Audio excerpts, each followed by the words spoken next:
Hi everyone, and welcome back to the 10th video of the New Testament Survey course. In the previous sections, we gave an organizing framework of the New Testament history and the geography of the New Testament. In this section, we'll do the same for the literature of the New Testament. That is, we'll look at the organization of the New Testament books themselves. The New Testament is actually a collection of 27 individual writings gathered together into one library. In other words, the book we call the New Testament is actually 27 smaller books gathered together. So the book is a book, but all the individual books are also called books. Hopefully that's not confusing. Now, there's a traditional way that the New Testament books are divided and organized by the genre of the books themselves. Now, genre means the kind of writing that each book represents. In other words, some books tell history, some books give instructions, some books are cookbooks, other books are murder mysteries. Now, none of the books in the New Testament are cookbooks or murder mystery, but these are the idea of genre, different kinds of books. And there are four basic types of writings in the New Testament. So in this way of looking at it, therefore, there are four basic divisions. First are the Gospels. There are four books that narrate the life, death, and resurrection of Jesus. These are four witnesses that tell the same story from different standpoints and with different emphases. Next is the book of Acts. This book narrates the history of the early church after the departure of Jesus. And it tells how the church expanded out from Jerusalem to most of the Roman Empire within one generation.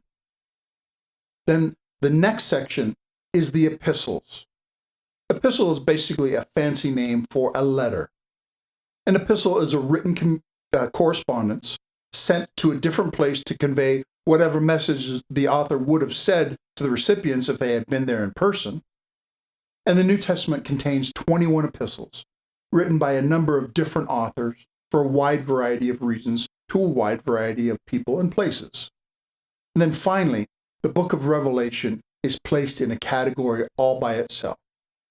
Revelation, which is also called the Apocalypse, is a unique book. And we'll talk about what kind of a book it is in the later sections on the book of Revelation. Now, like I said, these are the traditional divisions, which are based on the genre of the book. And rightly so. Each of these is a different type of literature, and this is a logical way to categorize the New Testament books. This traditional division is good and valid, and you should know it. But I would like us to categorize the books of the New Testament in a slightly different way.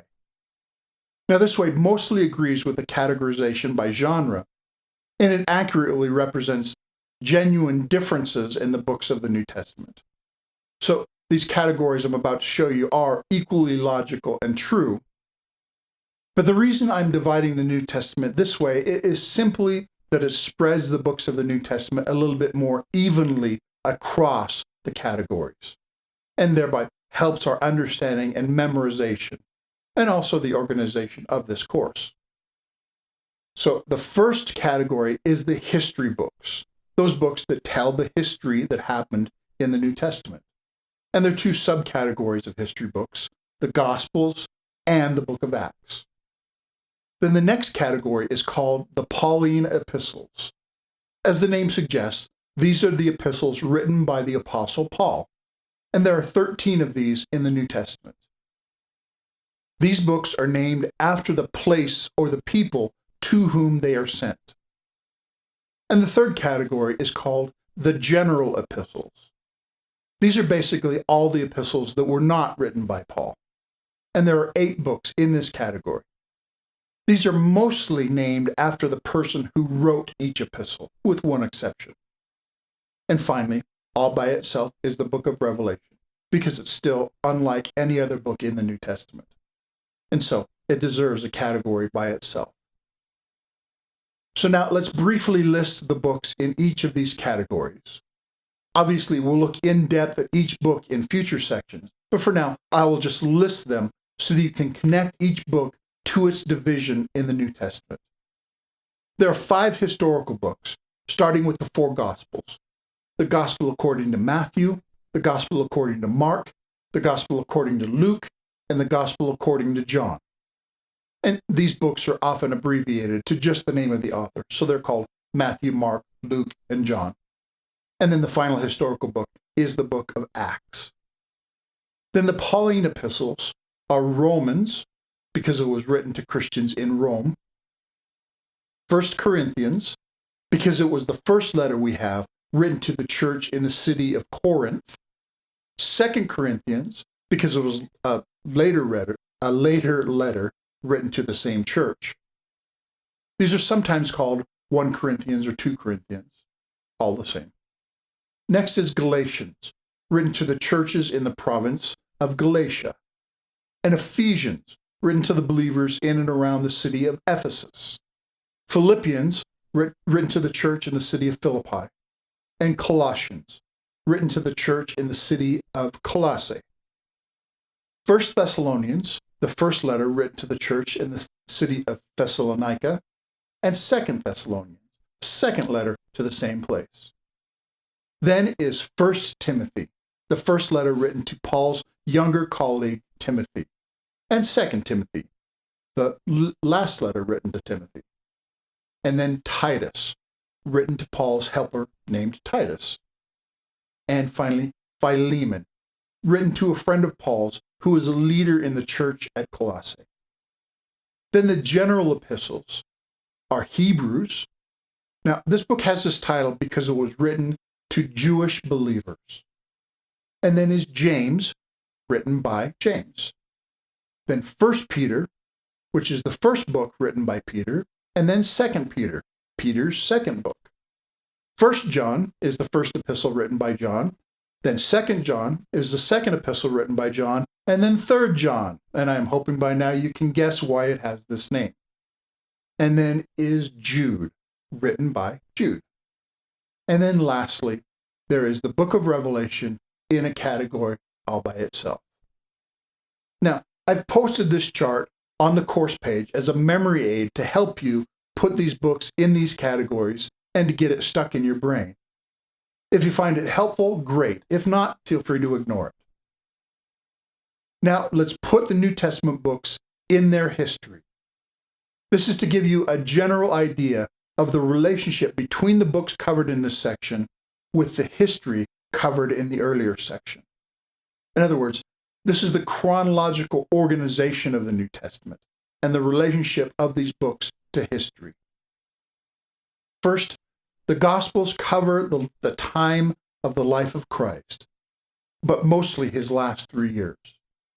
Now, we're fairly sure of the dates within 3 or 4 years. People still argue.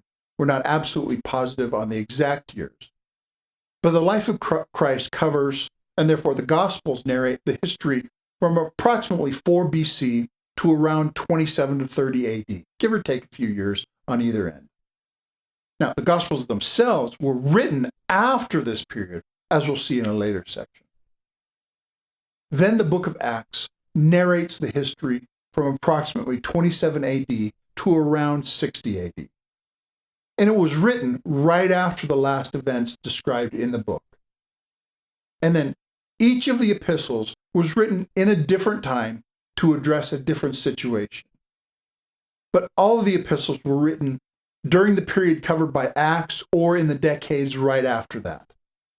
And then finally, the book of Revelation was written around the time of the last epistles, which was near the end of the 1st century. That is, all the New Testament was written within 60 to 70 years of the time of Christ. All the books were written by the first generation of Christians, by the first disciples or those who knew them. And therefore, these books could have been checked and verified by eyewitnesses and those who had learned directly from the first disciples. And now, let's review. The genres that we see in the New Testament are Gospels, Acts, Epistles, and Revelation. But the divisions of the New Testament that we're going to use are the history books, the Pauline epistles, the general epistles, and the book of Revelation. Okay? That's the general overview of the collection of writings that we call the New Testament, and the books that it contains. And this is also the end of the introductory material giving the background of the New Testament. In the next section, we'll start looking at the New Testament itself, starting with a survey of the life of Christ. Thanks for watching.